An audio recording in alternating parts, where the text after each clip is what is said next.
11واں سپارہ سورہ توبہ کی آیت نمبر 128۔ اللہ رب العزت کا فرمانے علی شان ہے،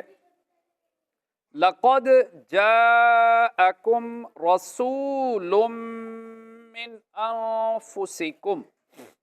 بے شک تمہارے پاس تشریف لائے تم میں سے وہ رسول، عزیز علیہ ما عنتم، جن پر تمہارا مشقت میں پڑنا گراں ہے، حریص علیکم، تمہاری بھلائی کے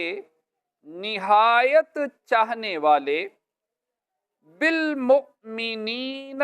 رؤوف الرحیم، مسلمانوں پر کمال مہربان۔ اے اہل عرب، بے شک تمہارے پاس تم میں سے عظیم رسول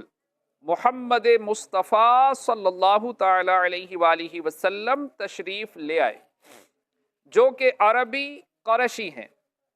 جن کے حسب و نسب کو تم خوب جانتے ہو کہ تم میں سب سے عالی نسب ہے، اور تم ان کے صدق و امانت، زہد و تقوی، طہارت و تقدس اور اخلاق حمیدہ کو بھی خوب جانتے ہو۔ یہاں ایک قرات میں انفسکم فا پر زبر کے ساتھ آیا ہے، اس کا معنی ہے کہ تم میں سب سے نفیس تر اور اشرف و افضل ہیں۔ اس آیت میں سید المرسلین صلی اللہ تعالی علیہ وآلہ وسلم کے اوصاف اور فضیلت و شرف کا ذکر ہوا۔ اس مناسبت سے ہم یہاں آپ کے فضائل اور اخلاق حمیدہ کے بیان پر مشتمل دو روایات ذکر کرتے ہیں۔ حضرت عباس رضی اللہ تعالیٰ عنہ فرماتے ہیں، سرکار دو عالم صلی اللہ تعالی علیہ وآلہ وسلم نے ارشاد فرمایا، اللہ تعالیٰ نے مخلوق کو پیدا فرمایا، مجھے ان میں سے بہترین رکھا، پھر ان کے دو گروہ بنائے تو مجھے اچھے گروہ میں رکھا، پھر قبائل بنائے تو مجھے بہترین قبیلے میں رکھا، پھر ان کے خاندان بنائے تو مجھے ان میں سب سے اچھے خاندان میں رکھا اور سب سے اچھی شخصیت بنایا۔ حضرت جعفر بن ابو طالب رضی اللہ تعالیٰ عنہ نے نجاشی کے دربار میں فرمایا، اے بادشاہ، ہم لوگ جاہل تھے، بتوں کی عبادت کرتے، مردار کھاتے، بے حیائی کے کام کرتے، رشتہ داریاں توڑتے اور پڑوسیوں سے بد سلوکی کیا کرتے تھے، اور ہم میں سے جو طاقتور ہوتا وہ کمزور کا مال کھا جایا کرتا۔ ہمارا یہی حال تھا کہ اللہ تعالیٰ نے ہم میں سے ایک رسول ہماری طرف بھیج دیا، جن کے نسب، صداقت، امانت اور پاک دامنی کو ہم پہچانتے تھے۔ انہوں نے ہمیں دعوت دی کہ ہم اللہ تعالیٰ کو ایک مانیں اور صرف اسی کی عبادت کریں، اور ہم اور ہمارے آباء و اجداد جن پتھروں اور بتوں کی پوجا کرتے تھے انہیں چھوڑ دیں۔ انہوں نے ہمیں سچ بولنے، امانت داری اور پاکیزگی اختیار کرنے، رشتہ داروں سے نیک سلوک کرنے، پڑوسیوں کے ساتھ حسن سلوک کرنے، حرام کام اور خون ریزیاں چھوڑ دینے کا حکم دیا۔ ہمیں بے حیائی کے کام کرنے، جھوٹ بولنے، یتیم کا مال کھانے اور پاک دامن عورت پر زنا کی تہمت لگانے سے منع کیا، اور ہمیں حکم دیا کہ ہم صرف اللہ تعالیٰ کی عبادت کریں اور اس کے ساتھ کسی کو شریک نہ ٹھہرائیں، نماز پڑھیں، روزہ رکھیں اور زکوٰۃ ادا کریں۔ پھر ہم نے ان کی تصدیق کی، ان پر ایمان لے آئے، اور جو دین وہ لے کر آئے ہم نے اس کی پیروی کی۔ اس آیت کریمہ میں سید عالم صلی اللہ تعالی علیہ وآلہ وسلم کی تشریف آوری یعنی آپ کے میلاد مبارک کا بیان ہے۔ ترمذی کی حدیث سے بھی ثابت ہے کہ رسول اکرم صلی اللہ تعالی علیہ وآلہ وسلم نے اپنی پیدائش کا بیان قیام کر کے فرمایا۔ اس سے معلوم ہوا کہ محفل میلاد پاک کی اصل قرآن و حدیث سے ثابت ہے۔ حضرت ابو بکر بن محمد رحمۃ اللہ تعالی علیہ فرماتے ہیں کہ میں حضرت ابو بکر بن مجاہد رحمۃ اللہ تعالی علیہ کے پاس بیٹھا ہوا تھا کہ حضرت ابو بکر شبلی رحمۃ اللہ تعالی علیہ تشریف لائے۔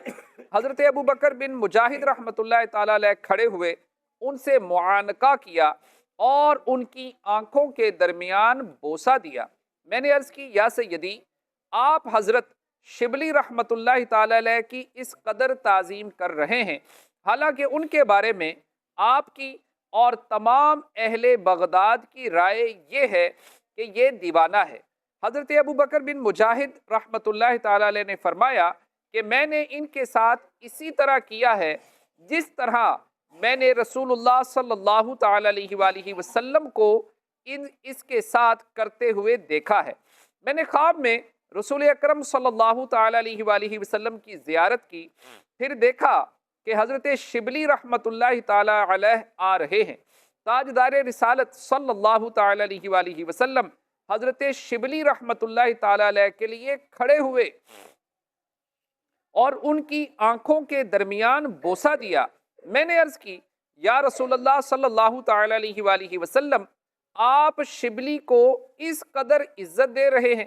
ارشاد فرمایا، یہ نماز کے بعد پڑھتا ہے، لقد جاءکم رسول من انفسکم، یہ والی آیت سورہ توبہ کی آیت نمبر 128، اور اس کے بعد مجھ پر درود پڑھتا ہے۔ اور ایک روایت میں ہے کہ یہ ہر فرض کے بعد یہ 2 آیتیں پڑھتا ہے، اس کے بعد مجھ پر درود پڑھتا ہے، اور 3 مرتبہ اس طرح پڑھتا ہے، صلی اللہ علیہ یا محمد۔ یہ آیت نمبر 128 اور 129، یہ سورہ توبہ کی آخری 2 آیتیں ہیں اور 11ویں سپارے میں۔ یہاں اس آیت مبارکہ میں یہ بھی فرمایا گیا کہ یہ وہ رسول ہیں جن پر تمہارا مشقت میں پڑھنا بہت بھاری گزرتا ہے، یعنی تمہارا مشقت میں پڑھنا ان پر اتنا بھاری گزرتا ہے کہ یہ تمہارے لیے بہت زیادہ یہ جو ہیں وہ دل کے اندر حرص رکھتے ہیں، اور مشقتوں کو دور کرنے میں سب سے اہم اللہ تعالیٰ کے عذاب کی مشقت کو تم سے دور کرنا چاہتے ہیں، اور نبی کریم صلی اللہ تعالی علیہ وآلہ وسلم اسی مشقت کو دور کرنے کے لیے بھیجے گئے ہیں، اور فرمایا حریص علیکم، وہ دنیا و آخرت میں تمہاری بھلائیاں پہنچانے پر بڑے حریص ہے۔ اس سے معلوم ہوا کہ اور لوگ تو اپنی اور اپنی اولاد کی بھلائی کے حریص ہوتے ہیں، مگر یہ رسول رحمت صلی اللہ تعالی علیہ وآلہ وسلم اپنی امت کی بھلائی اور ان کی خیر خواہی پر حریص ہے۔ حضرت زید بن خالد جوہنیز رضی اللہ تعالیٰ عنہ سے روایت ہے کہ حضور پر نور صلی اللہ تعالی علیہ وسلم نے ارشاد فرمایا، اگر مجھے اپنی امت پر دشوار نہ ہوتا تو میں انہیں ہر نماز کے وقت مسواک کرنے کا حکم دیتا اور عشاء کی نماز کو تہائی رات تک مؤخر کر دیتا، لیکن آپ صلی اللہ تعالی علیہ وسلم نے ایسا نہ کیا، مسواک کو لازم بھی نہ کیا اور عشاء کی نماز کو تہائی رات تک مؤخر بھی نہ کیا۔ نبی کریم صلی اللہ تعالی علیہ وآلہ وسلم نے خطبہ میں حج فرض ہونے کا بیان فرمایا۔ اس پر ایک شخص نے کہا، کیا ہر سال فرض ہے؟ تو پیارے آقا صلی اللہ تعالی علیہ وسلم نے سکوت فرمایا۔ سائل نے دوبارہ سوال کیا تو فرمایا، جو میں بیان نہ کروں اس کے در پہ نہ ہو، اگر میں کہہ دیتا ہاں تو ہر سال حج کرنا فرض ہو جاتا اور تم نہ کر سکتے۔ تو یہ بھی آپ صلی اللہ تعالی علیہ وسلم کی ہم پر کرم نوازی کہ آپ نے ہر سال حج فرض نہیں فرمایا، ورنہ ہر سال حج کون کر سکتا تھا۔ تو پیارے اسلامی بھائیوں، بہرحال آیت کریمہ یہ اس کی تفسیر جو ہے وہ تھوڑی سی مزید ہے، تو انشاءاللہ الکریم باقی تفسیر جو ہے وہ انشاءاللہ ہم کل سنیں گے. اللہ پاک کی بارگاہ میں دعا ہے جو پڑھا سنا عمل کی توفیق عطا فرمائے.